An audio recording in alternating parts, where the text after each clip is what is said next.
మద్యం మీద వచ్చిన డబ్బులతోనే సంక్షేమ కార్యక్రమాలు ఇస్తున్నాడు.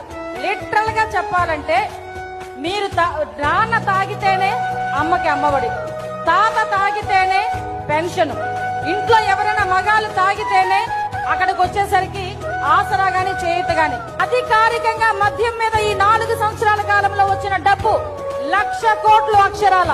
ఇది అధికారికంగా రాష్ట్ర ఖజానాకి చేరిన డబ్బు. ఒక్కసారి మనం ఆలోచించుకుందాం. 2-3 పథకాల గురించి మాట్లాడుకుందాం. అమ్మఒడి పథకం కింద 6,000 కోట్లు సంవత్సరానికి ఇస్తున్నాడు.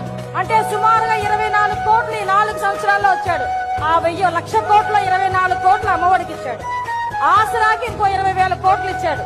మిగతా చిన్న చిన్నగా బిస్కెట్లు ఇస్తుంటాడు కదా, మనందరినీ కూడా వేరే రకంగా అనుకుంటూ ఆ బిస్కెట్లకి అందరికీ కూడా 1,00,000 కోట్లు ఇస్తున్నాడు. అంటే కేవలం మద్యం మీద వచ్చిన డబ్బులతో మాత్రమే సంక్షేమ కార్యక్రమం ఇస్తాడంటే ఈ రక్త మాంసాలతో డబ్బు